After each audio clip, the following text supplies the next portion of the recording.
Hello friend, once again स्वागत है आपका विजय राठौर क्लासेस में। आज हमारी ये आर्टिकल से रिलेटेड नेक्स्ट क्लास है।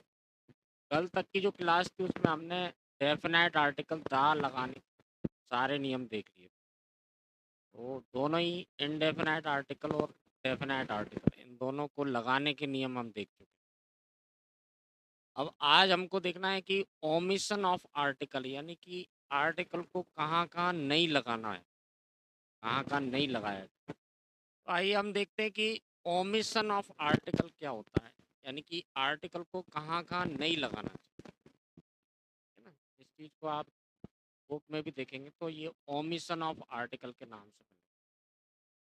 बहुत सारी जगह ऐसी होती है कि जहाँ पे हमको आर्टिकल नहीं लगाना चाहिए, ये भी हमें पता होना चाहिए कि कहाँ कहाँ नहीं लगाए।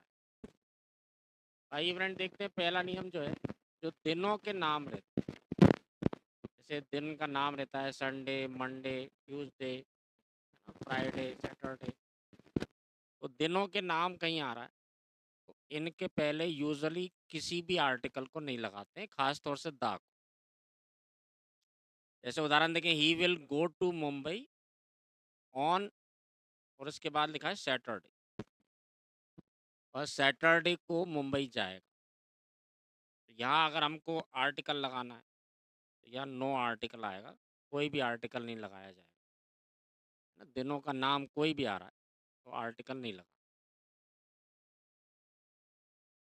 इसी तरह से फ्रेंड महीनों के नाम, ना महीनों के नाम होते हैं जैसे जनवरी, फरवरी, मार्च, अप्रैल, ना किसी भी महीने का नाम आ रहा है तो इनके पहले भी आर्टिकल नहीं लगाया जाए। जैसे ये उदाहरण देखें आप, your examination will be held in December, आपकी परीक्षा दिसंबर में आयोजित होगी। तो दिसंबर क्या है, महीने का नाम है, तो यहाँ पे कोई भी आर्टिकल नहीं आएगा। कभी भी खालिस्तान की एरर आती है तो उसमें चार ऑप्शन रहते हैं, ए, एन, द और नो आर्टिकल। तो नो आर्टिकल वाला ऑप्शन चुनेंगे। एक देखिए फ्रेंड, विषयों के नाम जो रहते हैं, नेम ऑफ सब्जेक्ट्स, बहुत सारे विषय होते हैं जैसे बायोलॉजी, केमिस्ट्री, फिजिक्स, सिविक्स, है ना, मैथमेटिक्स, हिस्ट्री, पॉलिटिकल साइंस। कोई भी सब्जेक्ट का नाम आ रहा है तो इनके पहले भी किसी भी आर्टिकल को नहीं लगाया जाए, ना ए और एन लगाएंगे और ना द लगाएंगे। तो इन नियमों को हमको याद रखना है, दिनों का नाम, महीनों का नाम या सब्जेक्ट का नाम, विषय का नाम है तो आर्टिकल नहीं लगाया।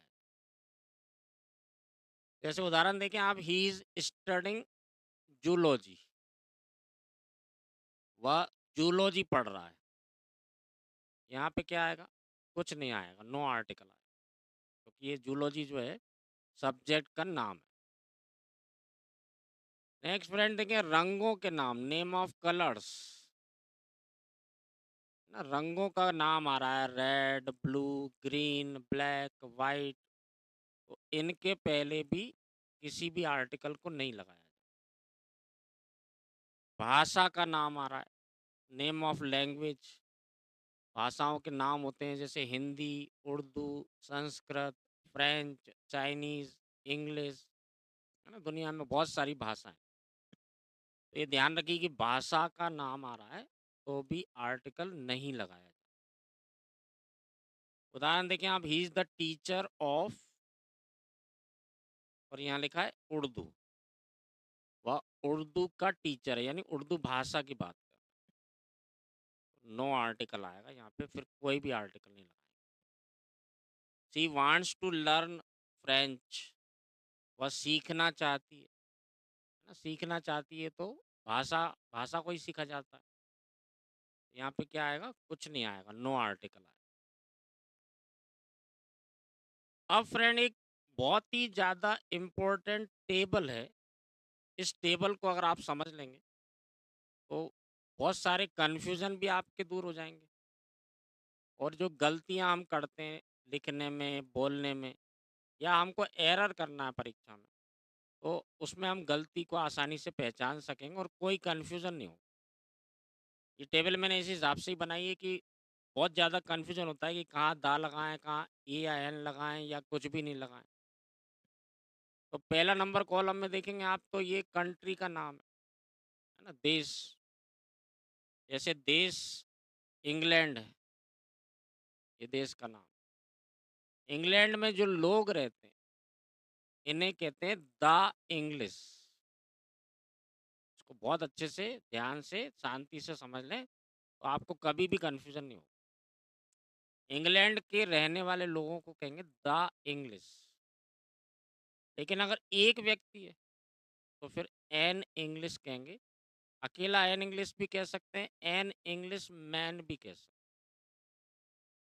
तो आपको अंतर समझ में आया होगा कि सारे लोगों की बात करेंगे। जैसे अंग्रेजों ने भारत पे कब्जा कर लिया, अंग्रेजों ने अत्याचार करे, अंग्रेजों है ना, एक से ज़्यादा लोगों की, यानी सारे लोगों की बात कर रहे हैं। एक व्यक्ति है तो फिर ए आई एन नहीं लगाते। अब बहुत सारे देशों में फ्रेंड ऐसा होता है, जैसे इंग्लैंड है, यहाँ के लोगों को भी इंग्लिश कहा जाता है, और यहाँ जो भाषा बोली जाती है उसे भी इंग्लिश कहा जाता है। तो यहाँ कन्फ्यूजन फिर और ज़्यादा होता है। तो देखिए, यहाँ की जो भाषा है, जैसे इंग्लिश भाषा की बात कर रहे हैं, तो इसके पहले कोई भी आर्टिकल नहीं आया, अकेला इंग्लिश लिखा जाएगा अगर भाषा की बात करें।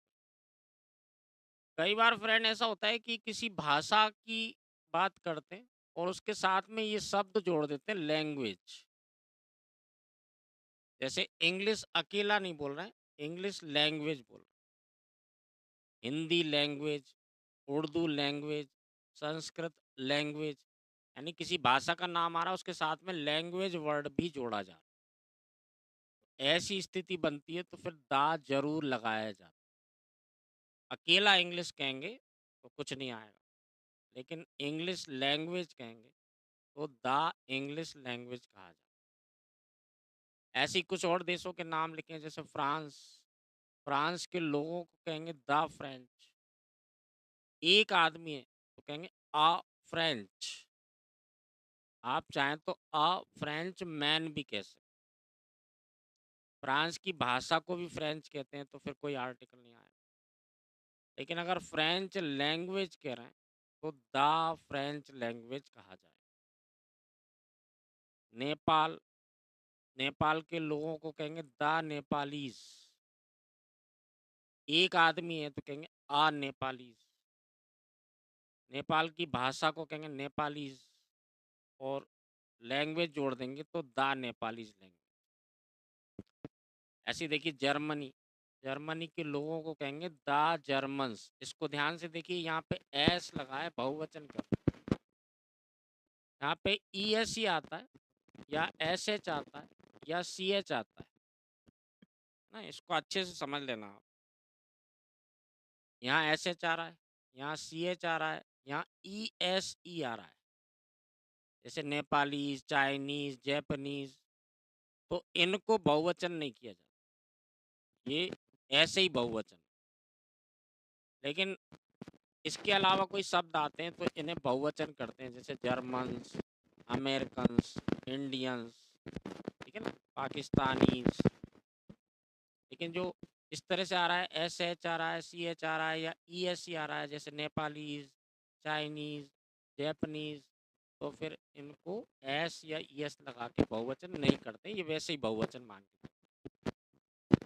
ये छोटी छोटी बहुत सी चीज़ें हैं जिसमें कन्फ्यूजन होता है, तो ये आपको मैं इसलिए पहले से क्लियर कर रहा हूँ। द जर्मन नहीं लिखेंगे, द जर्मन्स लिखेंगे, क्योंकि जर्मनी के लोग। एक आदमी है तो कहेंगे आ जर्मन। जर्मनी की भाषा को भी जर्मन कहते हैं, लेकिन आर्टिकल नहीं आएगा। और लैंग्वेज जोड़ देंगे तो कहेंगे द जर्मन लैंग्वेज। ये हर देश के लिए, ये टेबल से आप बहुत अच्छे से क्लियर कर सकते हैं। कनाडा, वहाँ के लोगों को कहेंगे द कैनेडियंस ना। देखिए एस लगा, एक आदमी होगा तो कहेंगे आ कैनेडियन। वहाँ की भाषा है इंग्लिश, कनाडा में भी इंग्लिश बोली जाती है, तो अकेला इंग्लिश लिखेंगे। और लैंग्वेज जोड़ देंगे तो कहेंगे द इंग्लिश लैंग्वेज। इंडिया, तो यहाँ के लोगों को कहेंगे द इंडियंस। एक आदमी है तो कहेंगे एन इंडियन। यहाँ की भाषा है हिंदी, तो हिंदी को अकेला लिखा जाएगा, इसके पहले कोई आर्टिकल नहीं आएगा। लेकिन हिंदी लैंग्वेज कहेंगे तो फिर द हिंदी लैंग्वेज कहा। चाइना, द चाइनीज यानी चाइना के लोग। आ चाइनीज यानी एक चाइनी व्यक्ति। और यहाँ की भाषा को भी चाइनीज कहते हैं, तो आर्टिकल नहीं आएगा। लेकिन लैंग्वेज जोड़ेंगे तो कहेंगे the Chinese language. Pakistan, the Pakistanis.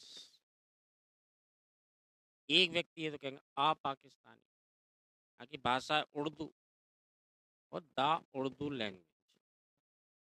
इस टेबल से आपको सारी चीज़ें क्लियर हो जाएंगी कि अगर सारे लोगों की बात करेंगे, एक आदमी की बात करेंगे, केवल भाषा का नाम लिखेंगे और भाषा प्लस लैंग्वेज करेंगे, तो फिर हमको क्या क्या चेंजेस करना है। आइए फ्रेंड कुछ उदाहरण देखते हैं। जैसे आई कैन स्पीक उर्दू, मैं उर्दू बोल सकता हूँ। ये भाषा का नाम है, कुछ भी नहीं आया, no article. She is an expert of mathematics, subject यानी विषय का नाम, कोई आर्टिकल नहीं आया। Colour of his car is black, उसकी कार का कलर ब्लैक है। रंगों के नाम, कोई आर्टिकल नहीं आता। He is a teacher of French, French का टीचर है यानी फ्रेंच भाषा की बात कर, तो नो आर्टिकल, कोई आर्टिकल नहीं। एक और उदाहरण देखें friend, he can talk in German language. खाली जर्मन नहीं लिखा है, इसके साथ लैंग्वेज वर्ड भी जोड़, तो फिर दा लगाया जाता है, फिर कहेंगे दा जर्मन लैंग्वेज।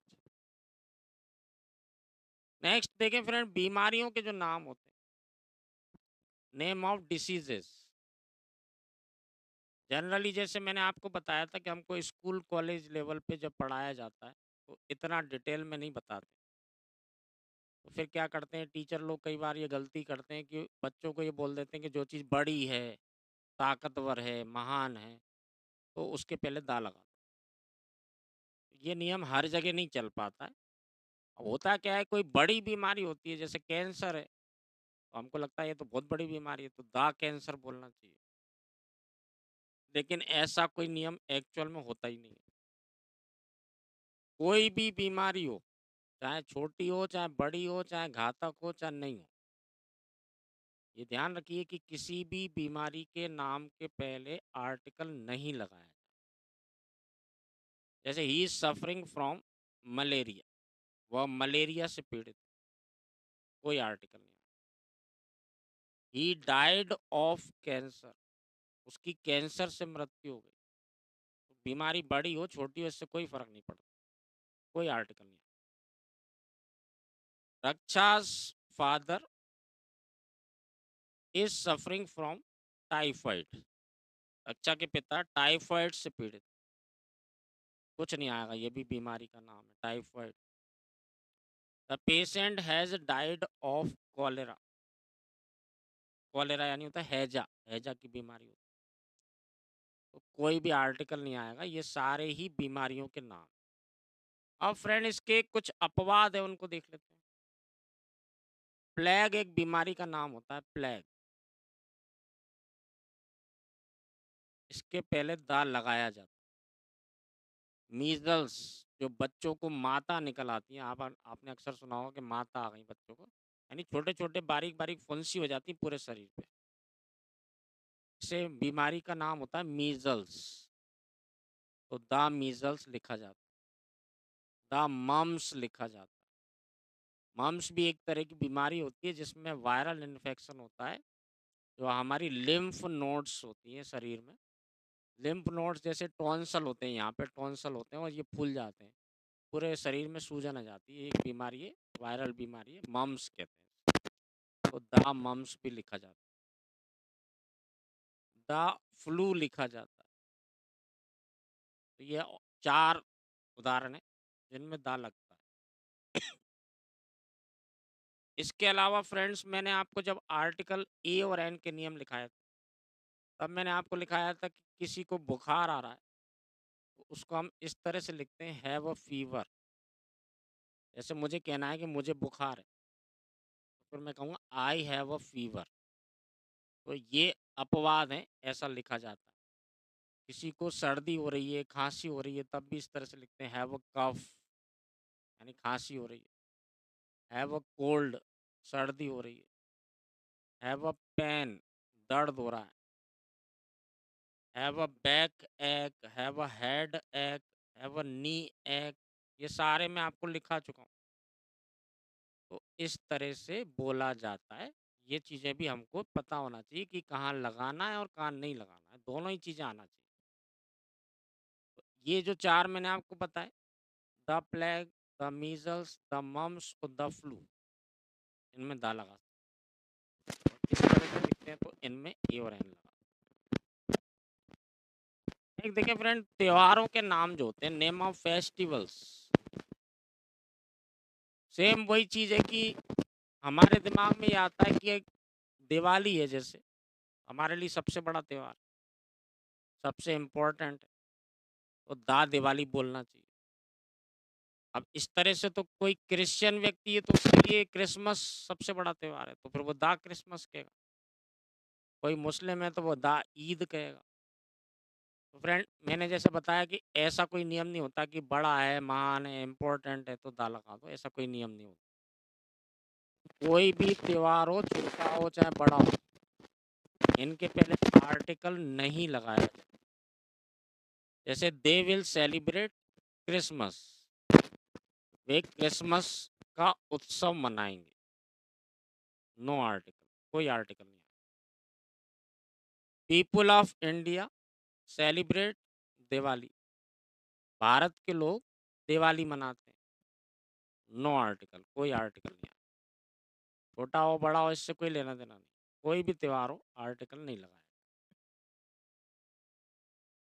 नेक्स्ट नियम देखें फ्रेंड, जो खेलों के नाम होते हैं, name of games and sports, खेलों के नाम के पहले भी किसी भी आर्टिकल को नहीं लगाया जाता है। ये बार बार हमारे दिमाग में ये चीज़ें आएंगी कि कोई बड़ा खेल है, प्रसिद्ध है, फेमस है, इम्पोर्टेंट है तो दा लगा दो, या जैसे हमारे यहाँ क्रिकेट ज़्यादा है तो दा क्रिकेट के, किसी के लिए फुटबॉल ज़्यादा है तो दा फुटबॉल। ऐसा कुछ भी नहीं है।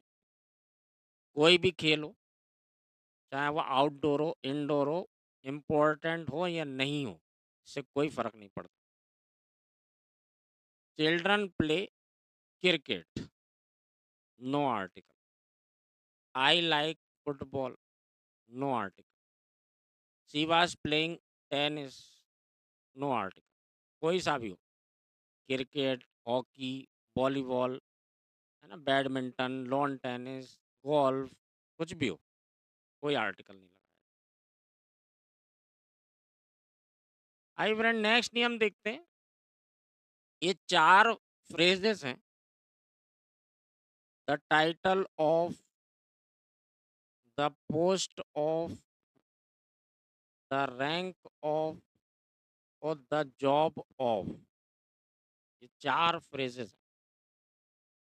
इनके बाद जो नाउन आएगा, इसके पहले यानी ये वाली पोजीशन पे किसी भी आर्टिकल को नहीं लगाया है, ठीक है ना। The title of, the post of, the rank of, the job of, 4 याद कर लीजिए। बार बार आप सुनेंगे तो याद हो जाएगा। The title of, the job of, the rank of, the post of, ये 4। इनके बाद जो नाउन आएगी उसके पहले किसी भी आर्टिकल को नहीं लगाया। जैसे उदाहरण देखें friend, Vidya has been given the job of, Vidya को दे दी गई नौकरी असिस्टेंट। तो ये आपको अगर पता है तो ही आप कर पाओगे इस तरह की एरर, अदरवाइज तो संभव ही नहीं है, क्योंकि ये हमारे दिमाग में नहीं आएगा कि यहाँ पे आर्टिकल आना चाहिए कि नहीं आना चाहिए। अगर आपको पता है कि the job of, the post of, the rank of, the title of, इनके बाद जो पद का नाम आए या कोई नाउन आएगी, इसके पहले आर्टिकल नहीं लगाना है। यहाँ पे जो एन लिखा है ये गलत है। यहाँ कोई भी आर्टिकल नहीं। She was appointed on the post of, the post of, और इसके बाद ये नाउन आ रही है क्लर्क, कोई भी आर्टिकल नहीं। उसे नियुक्त किया गया था क्लर्क के पद पर। He will be given the title of queen, उसे क्वीन की पदवी दी गई थी या दी जाएगी, कोई आर्टिकल नहीं। तो ये 4 फ्रेजेज़ हैं, अगर आपको पता है तो आप आसानी से इस तरह की एरर सॉल्व कर लेंगे।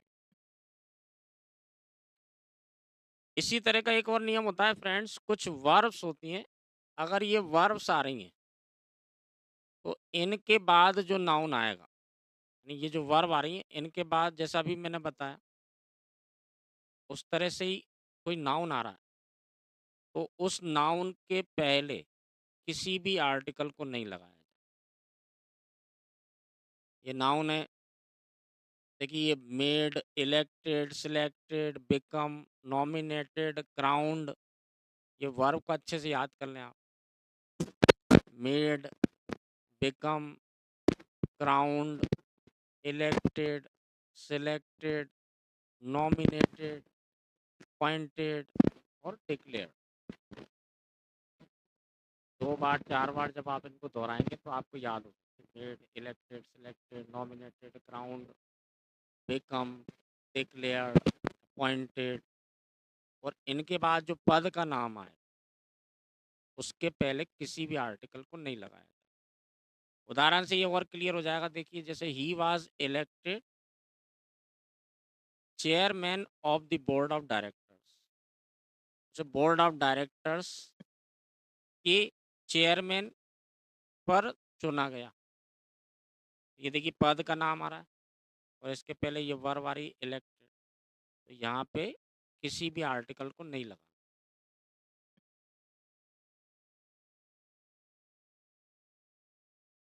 आइए फ्रेंड नेक्स्ट देखते हैं, she was made captain of the Indian hockey team. Made आ रही है वर्ब और इसके बाद ये नाउन यानी पद का नाम आ रहा है कैप्टन, यहाँ पे कोई भी आर्टिकल नहीं आना चाहिए।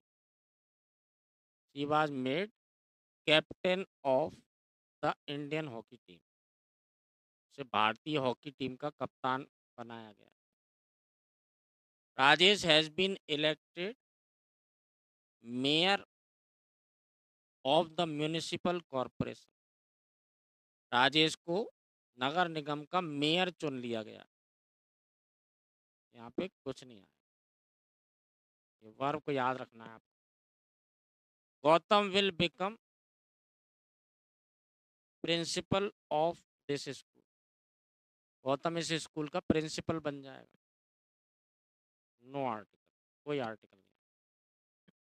आइए फ्रेंड एक और बहुत इंपॉर्टेंट नियम देखते हैं, किसी इमारत या वस्तु का निर्माण जिस उद्देश्य के लिए किया जाता है, यदि उसी उद्देश्य से उसके प्रयोग करने की बात की जा रही हो, तो फिर उस नाउन के पहले किसी भी आर्टिकल को, यानी खास तौर से दा की बात कर रहे हैं, तो दा को नहीं लगाया जाए।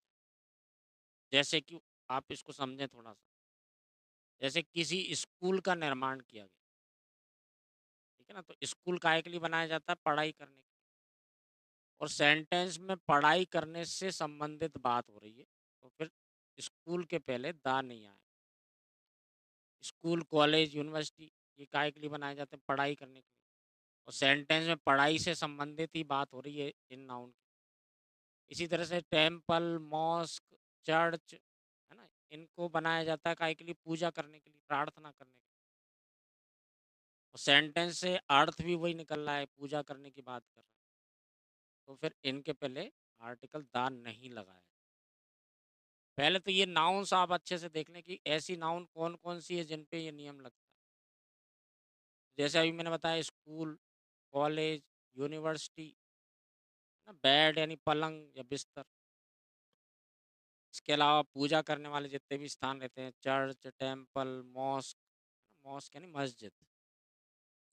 इसके अलावा कोर्ट, जेल, प्रिजन, जेल और प्रिजन एक ही बात। जेल भी अंग्रेजी की शब्द है। इसके अलावा मार्केट, हॉस्पिटल, ये नाउन है जिन पे ये नियम लागू होता है। यदि जिस उद्देश्य से इनको बनाया गया उसी उद्देश्य से इनका प्रयोग करने की बात कर रहे हैं तो फिर आर्टिकल नहीं लगाए। इस नियम से जुड़े हुए कुछ एग्जाम्पल देखते हैं ताकि आपको और अच्छे से क्लियर हो जाए। जैसे कि students are going to the school, छात्र स्कूल जा रहे हैं। कॉमन सेंस की बात है फ्रेंड्स कि छात्र स्कूल किस काम के लिए जाएंगे? पढ़ाई करने के लिए। स्कूल बनाया भी पढ़ाई करने के लिए जाता है, यानी यहाँ पढ़ाई से रिलेटेड बात हो रही है, इसलिए कोई भी आर्टिकल नहीं आया। They are carrying the patient to the hospital, वे मरीज को लेकर जा रहे हैं हॉस्पिटल। कॉमन सेंस की बात है, मरीज को अस्पताल काहे के लिए ले जाएंगे? इलाज करने के लिए। स्कूल बनाया ही इलाज करने के लिए जाता है। यहाँ हॉस्पिटल के पहले दा नहीं आया। बहुत आसान सी चीज़ है, एक बार समझ में आ जाएगी तो कोई दिक्कत की बात नहीं। We go to the bed at 10 o'clock। Friend, ये go to the bed, go to bed का मतलब होता है स्लीप, सोना। अब यहाँ पे देखिए बेड होता काहे के लिए? सोने के लिए ही होता है बेड। तो यहाँ पे द नहीं आया। सेंटेंस का अर्थ है हम 11 बजे सो जाते हैं। बेड सोने के लिए ही होता है, इसलिए यहाँ पे आर्टिकल नहीं आया। The police is sending the criminal to the jail, police criminal को जेल भेज रही। क्रिमिनल को जेल काहे के लिए भेजा जाएगा? सजा काटने के लिए। जेल बनाई ही सजा काटने के लिए जाती है, इसलिए यहाँ पे कोई भी आर्टिकल नहीं आया। एक देखें friend, he goes to the temple every day, और रोज मंदिर जाता है। कोई व्यक्ति किसी जगह रोज जाएगा तो उसी उद्देश्य के लिए जाएगा जिसके लिए उसको बनाया गया। जैसे कहें बच्चे रोज स्कूल जाते हैं, बच्चे रोज क्यों जाते हैं? पढ़ाई करने के लिए। और रोज मंदिर जाता है, काहे के लिए जाता है? पूजा करने के लिए। इस अर्थ से यहाँ पे दान नहीं आए। कुछ चीज़ें क्लियरली भले ही नहीं लिखी होती लेकिन हमको उसको कॉमन सेंस से समझना पड़ेगा। अब इसका अपवाद देखें, अगर उद्देश्य कोई दूसरा है तो इन नाउन के पहले फिर दा जरूर लगाए। अगर उद्देश्य दूसरा है, जिस जिस उद्देश्य के लिए इनको बनाया गया है उस उद्देश्य की बात नहीं कर रहे, कोई और बात कर रहे, तो फिर दा लगाया जाए। जैसे उदाहरण देखें, I went to the school to meet the principal, मैं स्कूल गया प्रिंसिपल से मिलने के लिए। अब प्रिंसिपल हो सकता है मेरा दोस्त, भाई हो, रिश्तेदार हो। यहाँ पढ़ाई से संबंधित कोई बात नहीं कर रहा, फिर ये बिल्कुल सही है, ऐसा लिखा जाएगा, द स्कूल ही लिखा जाएगा। She has gone to the hospital to meet her friend, अस्पताल गई है अपने मित्र से मिलने के लिए। तो अपना मित्र हो सकता है उसका वहाँ काम करता हो या वहाँ पे किसी भी काम से मिला हो। कि यहाँ पे इलाज करने से रिलेटेड कोई बात नहीं होती, तो फिर द हॉस्पिटल ही लिखा जाएगा, बिल्कुल सही। इसी का एक और उदाहरण देखते हैं friend. Rajesh is going to the college for an interview, Rajesh college जा रहा है इंटरव्यू के लिए। इंटरव्यू के लिए यानी नौकरी के लिए जा रहा है, यहाँ पढ़ाई से संबंधित कोई बात नहीं, तो ये बिल्कुल सही है, ऐसा ही लिखा जाए। आइए फ्रेंड हम नेक्स्ट देखते हैं, जो भोजन के नाम होते हैं, अलग अलग समय पर जो हम भोजन करते हैं उनको अलग अलग नाम से पुकारा जाता है। जैसे आप सुबह के टाइम जो खाते हैं, कोई भी चीज़ खाएं, उसे कहते हैं ब्रेकफास्ट। कोई ज़रूरी नहीं है कि ब्रेकफास्ट में आप कोई ऐसी चीज़ खाएंगे जो हल्की फुल्की हो। ये जो नाम निर्धारित किए गए हैं, ये केवल समय के हिसाब से किए गए हैं। इसमें क्या खाएगा व्यक्ति, इससे कोई लेना-देना नहीं। हो सकता है कोई व्यक्ति ब्रेकफ़ास्ट में रोटी ही खाता है, उसकी मर्ज़ी। कई बार हम ये कन्फ्यूज़ हो जाते हैं कि अगर हम कहें कि पोहा खा रहा है, समोसा खा रहा है, यानी नाश्ता कर रहा है, ब्रेकफ़ास्ट कर रहा है, रोटी खा रहा है तो लंच कर रहा है, ऐसा कोई ज़रूरी नहीं। ये किस समय पर खाया जा रहा है, इससे इनका नाम निर्धारित किया गया। सुबह जो खाते हैं वो ब्रेकफ़ास्ट हो जाता है। जो यूजुअली हम दोपहर में 12-1 बजे तक खाते हैं उसे कहते हैं लंच। कुछ लोग शाम का खाना बहुत जल्दी खा लेते हैं, 6-7 बजे तक खा लेते हैं, इसे कहते हैं सपर। और अगर आप 9 बजे के बाद या 8 बजे के बाद खा रहे हैं तो इसे कहते हैं डिनर। 4 टाइम हैं, सुबह ब्रेकफ़ास्ट, दोपहर में लंच, शाम को सपर और रात को कहते हैं डिनर। इन्हें कहते हैं भोजन के नाम। भोजन के नामों के पहले किसी भी आर्टिकल को नहीं लगाया जाता। जैसे आई हैव टेकन, मैं कर चुका हूँ लंच, कोई आर्टिकल नहीं। She takes breakfast at 9 AM, वह 9 बजे ब्रेकफास्ट करती है, कोई आर्टिकल नहीं। My grand father always has dinner with my family, मेरे दादाजी हमेशा मेरे परिवार के साथ डिनर करते हैं। ठीक है ना, कोई भी आर्टिकल नहीं आया। अब फ्रेंड इस नियम का अपवाद देखते हैं।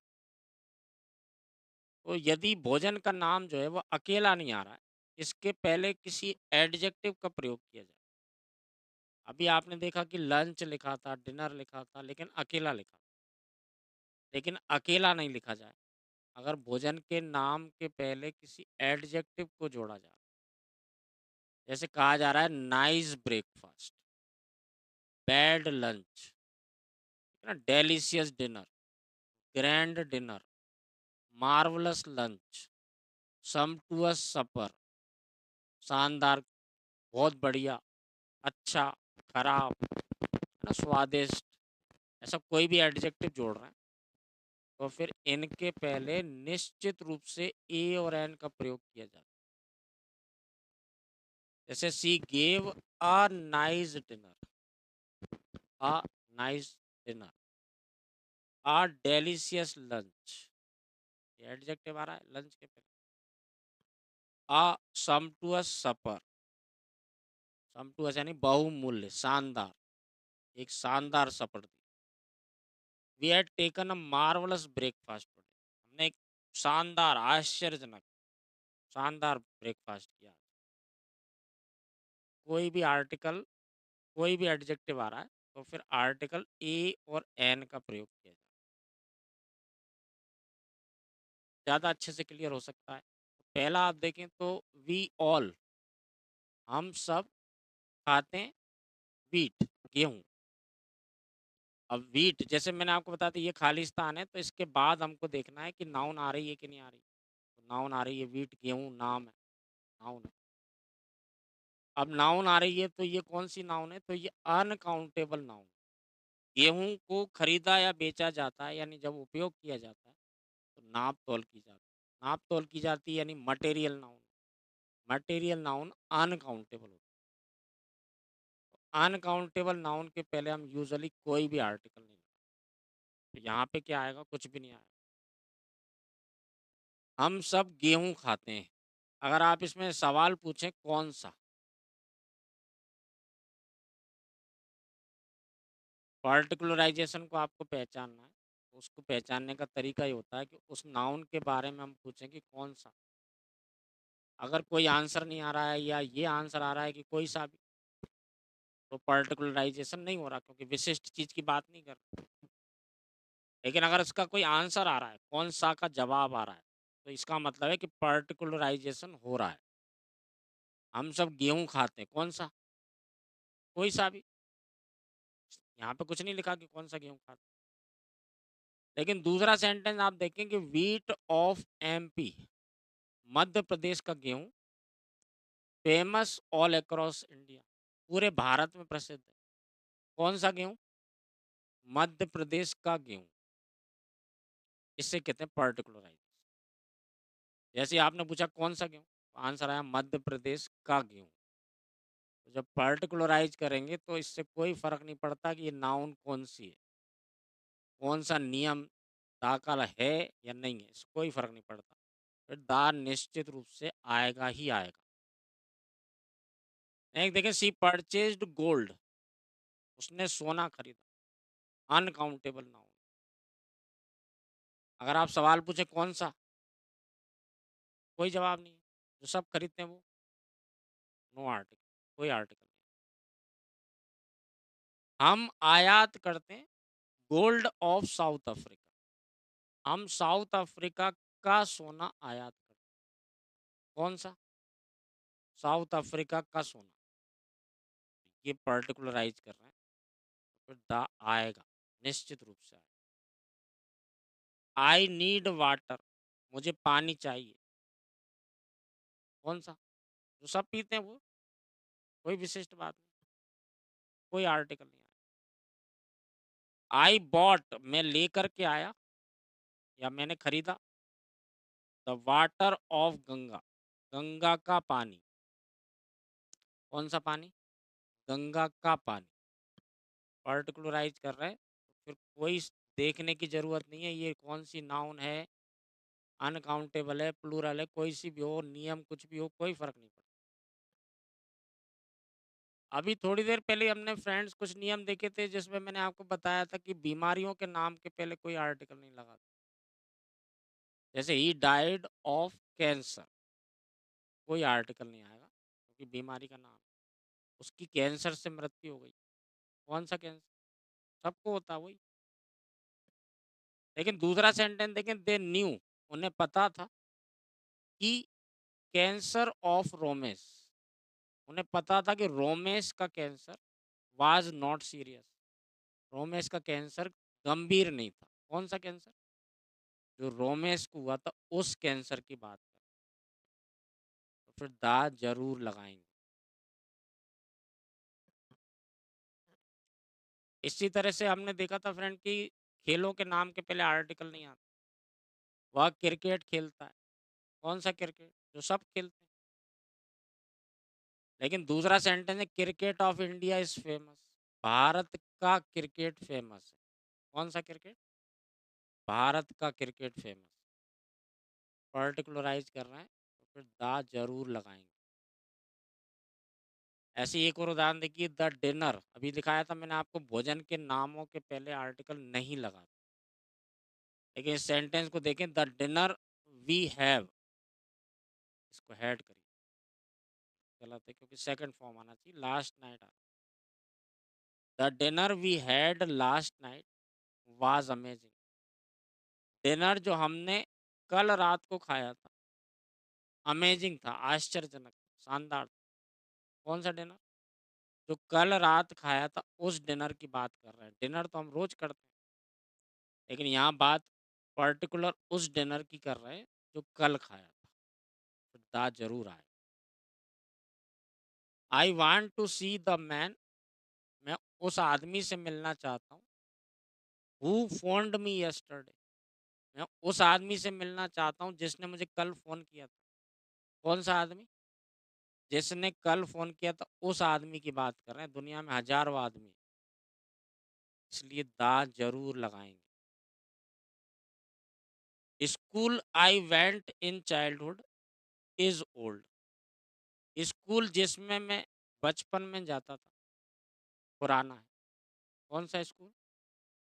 जहाँ मैं बचपन में जाता था, उस स्कूल की बात कर रहे हैं, हज़ारों स्कूल हैं दुनिया में। पार्टिकुलराइज़ कर रहे हैं तो फिर दा ज़रूर लगाते हैं, चाहे कुछ भी हो, चाहे कोई भी नियम हो, चाहे कोई भी ना हो। फ्रेंड्स, एरर करते समय पार्टिकुलराइजेशन को पहचानने में बहुत बार दिक्कत आती है। तो मैंने ये जो तरीका बताया, अगर आप इसको अच्छे से समझ लेंगे तो आपको कभी भी कन्फ्यूज़न नहीं होगा। फिर भी कभी भी कन्फ्यूज़न हो रहा है, कोई एरर करते समय आपको कोई डाउट आ रहा है, तो आप बिल्कुल फ्री होकर के बिना किसी झिझक के मुझसे आप कभी भी पूछ सकते हैं। क्योंकि हम पढ़ते ही इसलिए हैं, गुरु होते ही इसलिए कि जब भी कभी कोई हमें डाउट आए, हमारे मन में कोई सवाल आए तो उसका जवाब देने वाला कौन होगा? टीचर ही आंसर देगा उसका। इसलिए झिझकिए मत, संकोच मत करिए, बिल्कुल पूछिए। नेक्स्ट देखना है फ्रेंड हमको एट, बिफोर, आफ्टर और बाय, ये 4 प्रीपोज़िशन है। एट, बिफोर, आफ्टर और बाय, और इन चारों के बाद दिन और रात के जो अलग-अलग हिस्से होते हैं, इनका कोई नाम आ रहा है। दिन और रात के जो समय होते हैं, इनको कई हिस्सों में बाँटा गया है। जैसे भोर कहते हैं, बिल्कुल सुबह हो, है ना? फिर सुबह कहते हैं, सूर्योदय कहते हैं, दोपहर, शाम, है ना? रात, आधी रात, ऐसे बहुत सारे वर्ड्स होते हैं अंग्रेजी में भी, हिंदी में भी। तो ऐसा कोई भी समय आ रहा है और इनके पहले एट, बिफोर, आफ्टर और बाय, ये 4 प्रीपोज़िशन में से कोई आ रहा है। तो इनके पहले यहाँ पे किसी भी आर्टिकल को नहीं लगाया जाए। सबसे पहले तो हम ये देखें फ्रेंड्स कि parts of day and night कौन-कौन से होते हैं, क्योंकि इनके नाम को जानना भी ज़रूरी है। तो जैसे मैंने आपको बताया, बिल्कुल जब सुबह होती है यानी कि सूरज उगता है, ऐसा समय होता है कि ना तो रात होती है ना दिन होता है, जो बीच का एक समय होता है। हिंदी में भौर कहते हैं या गोद या इसको आपने कहीं देखा होगा पौ फटते ही, इस तरह से लिखा जाता है। पौ फटते ही यानी सूर्य बिल्कुल उगा ही है और लाल-लाल सी रोशनी रहती है, सुबह दिन और रात के बीच का एक समय हो जाता है। इस हिंदी में इसको भोर कहते हैं, अंग्रेजी में कहते हैं डॉन। इसी तरह का सेम समय होता है शाम को जब सूरज डूबने लगता है। ना तो दिन होता है ना रात होती है, बीच का समय हो जाता है, जिसे संध्या या गोधूली कहते हैं।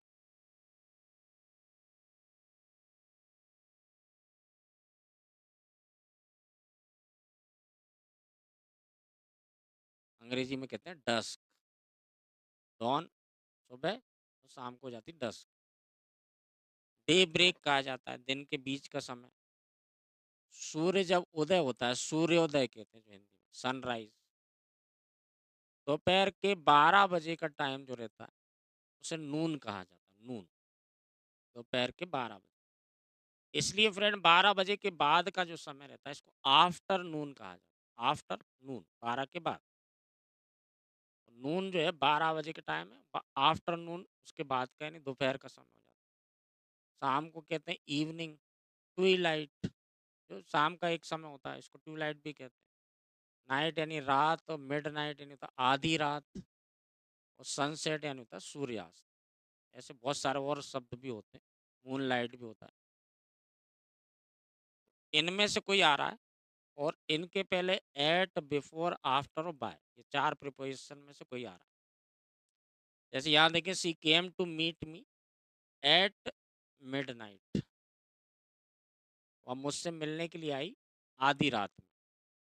एट आ रहा है, यहाँ part of day and night आ रहा है, तो आर्टिकल नहीं आएगा। I arise before the dawn, at, before, after और बाय, देखिए बिफोर आ रहा है, डॉन आ रहा है, कोई भी आर्टिकल नहीं आ रहा। She met Rajesh after sunset, वह राजेश से मिली सूर्यास्त के बाद, आफ्टर, कोई भी आर्टिकल नहीं। I did not go there after the evening, same वही चीज़ है, आफ्टर आ रहा है, इवनिंग आ रहा है, तो कोई भी आर्टिकल नहीं आया। लेकिन इसके भी कुछ अपवाद हैं फ्रेंड, जो बहुत कॉमन है और आपने बहुत बार देखा भी होगा। एट, बिफोर, आफ्टर और बाय, ये 4 की बात करी है मैंने। लेकिन अगर इन लगाते हैं, इन शब्दों के साथ इन लगाया जाता है, मॉर्निंग, इवनिंग और आफ्टरनून। लेकिन नाइट के साथ भी कभी-कभी लगाते हैं। ये प्रीपोज़िशन में कराऊँगा जब आपको बताऊँगा कि ऐसा कब होता है। देखिए जनरली तो एट नाइट ही लिखा जाता है सब जगह, और एट अभी मैंने आपको बताया था, एट, बिफोर, आफ्टर और बाय। इसलिए एट नाइट में कोई आर्टिकल नहीं आता। लेकिन कभी-कभी इन द नाइट भी लिखा जाता है। यहाँ सब जगह देखिए इन आ रहा है, in the morning, in the afternoon, in the evening और इन द नाइट।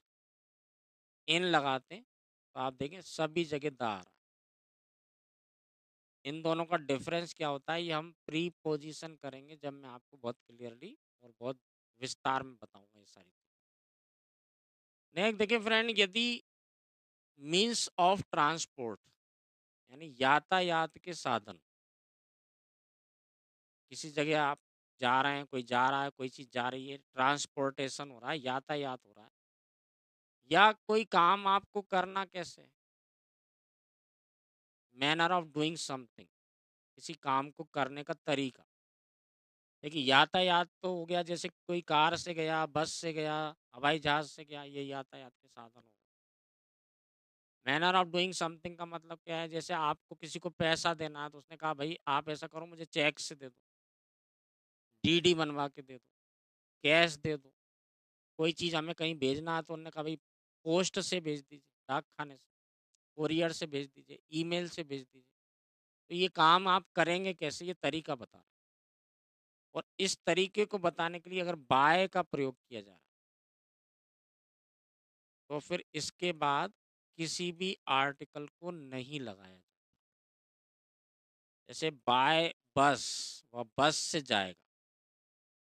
अगर आप कहें बाय द बस या बाय अ बस तो ये गलत हो जाएगा। बाय द ट्रेन तो गलत हो जाएगा। बाय ट्रेन कहें, बाय द कार तो गलत हो जाएगा। तो by bus, by train, by ship, by car, by jeep, by bus, by scooter, by aeroplane, ये कोई भी हो सकता है, लेकिन इनमें किसी में भी आर्टिकल नहीं आया। इसी तरह से आप देखते हैं जब हम कहीं एडमिशन लेते हैं किसी कॉलेज में या किसी कोर्स में, तो वहाँ लिखा रहता है कि आपको फीस जो है बाय चेक जमा कर, बाय द चेक नहीं। या बाय डीडी कर सकते हैं, आप डिमांड ड्राफ्ट बना सकते हैं।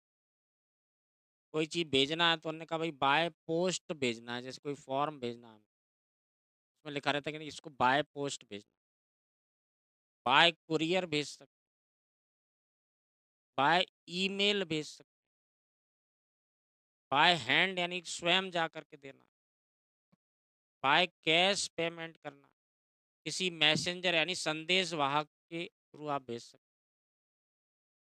इन सभी में आप देखें तो कहीं भी आर्टिकल नहीं आ रहा, ना ए एन ना द। इनके कुछ उदाहरण दिखते हैं फ्रेंड, जैसे राकेश वेंट टू मुंबई, राकेश मुंबई गया by the train, Rakesh train से मुंबई गया बाय ट्रेन, द नहीं आया। She has never travelled by the plane, उसने कभी भी प्लेन से यात्रा नहीं करी, यानी हवाई जहाज से नहीं करी, तो द नहीं आया। I usually go to Gwalior by the car, मैं आमतौर पे कार से ग्वालियर जाता हूँ, कोई आर्टिकल नहीं।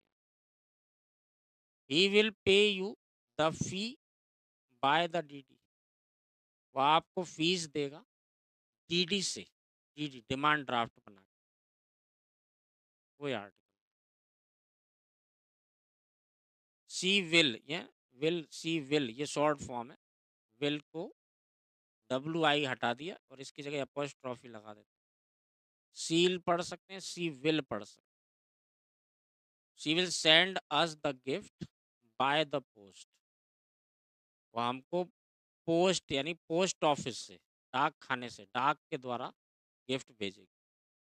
तो बाय पोस्ट लिखेंगे, बाय द पोस्ट नहीं लिखेंगे। अब आइए फ्रेंड नेक्स्ट नियम देखते हैं कि कई ऐसे नाउन हैं जिनके पहले आर्टिकल नहीं लगाया जाता।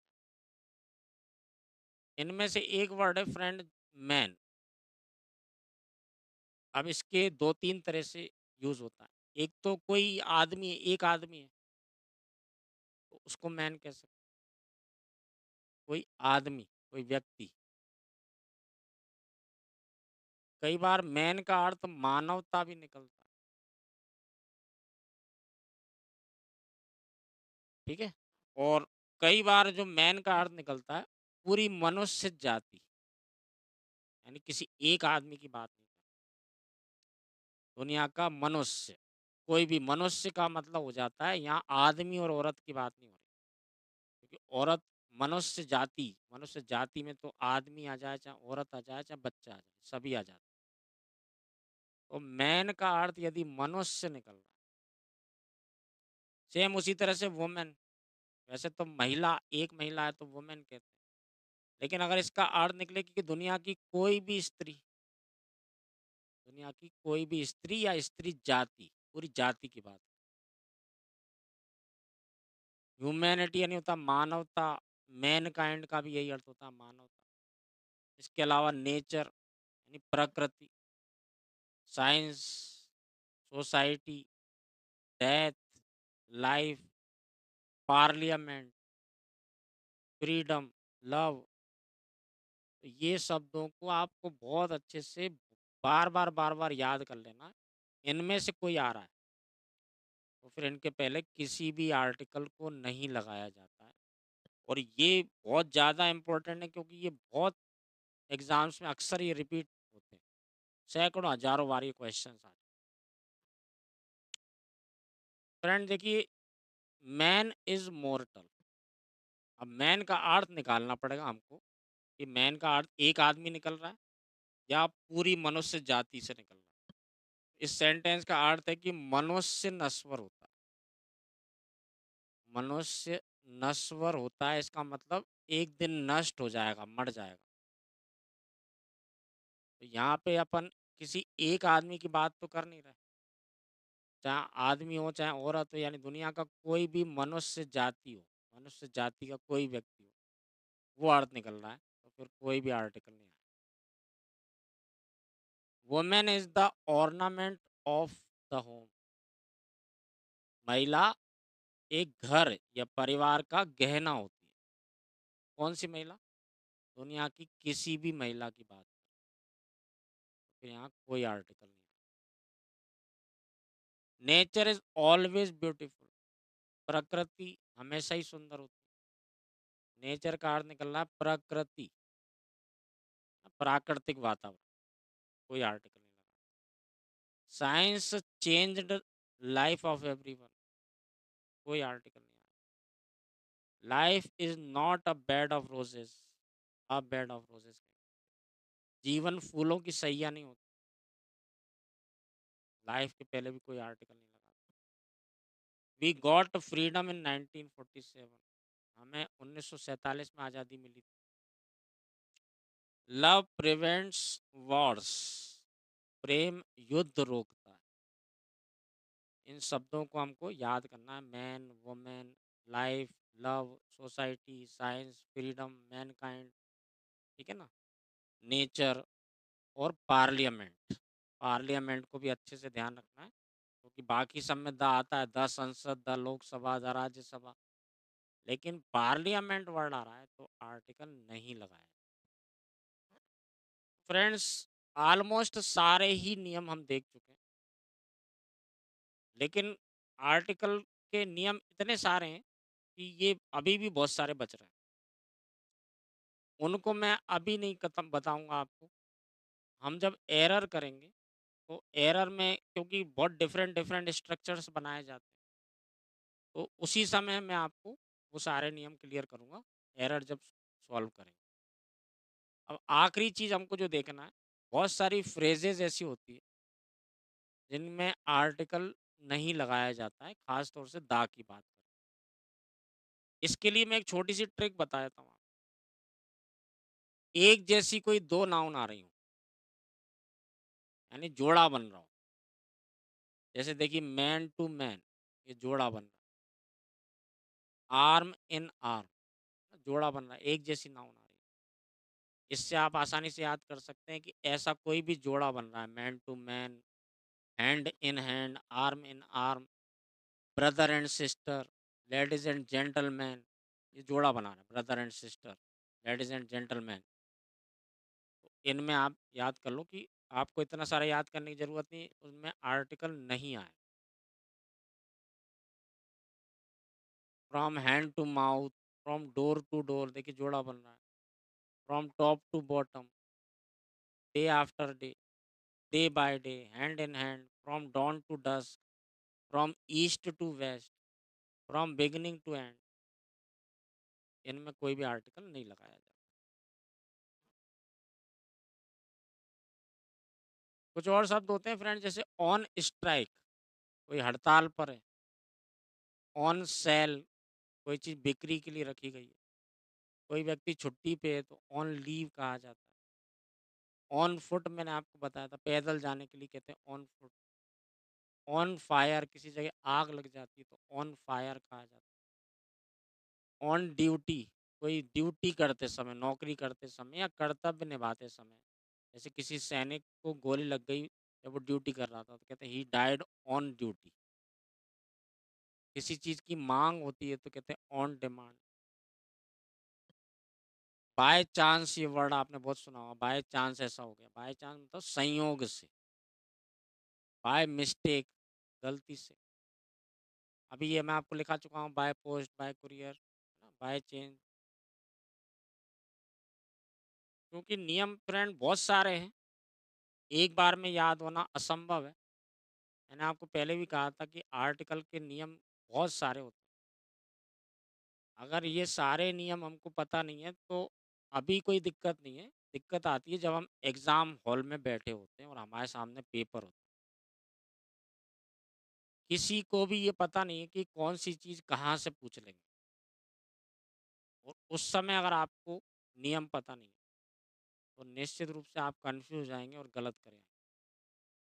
ख़ास तौर से ऐसे एग्ज़ाम होते हैं जैसे एसएससी है, बैंक है, इनमें क्या होता है नेगेटिव मार्किंग होती है। और आर्टिकल आप देखेंगे कि हर एग्ज़ाम में निश्चित रूप से आता है। वो आता ही क्यों है? क्योंकि ये सबसे डिफ़िकल्ट चैप्टर है। कम से कम एक बार अगर वो हमारी नज़र में आ जाएगा, तो हम उस समय कन्फ्यूज़ नहीं होंगे। देखिए, एट फर्स्ट बोला जाता है, इसका मतलब होता है शुरुआत में। एट लास्ट बोला जाता है, इसका मतलब होता है अंत में। In time, in detail, in life, in trouble, in debt, कोई व्यक्ति कर्जे में है, इन डेट के। इन हैस्ट मतलब होता है जल्दबाजी में। इन गुड कंडीशन, कोई चीज़ अच्छी स्थिति में।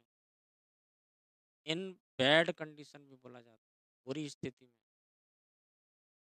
और इसका अपवाद होता है, कंडीशन की जगह स्टेट लिखेंगे, स्टेट यानी होता है अवस्था, तो फिर ए लगाया जाता है, in a good state, in a bad state.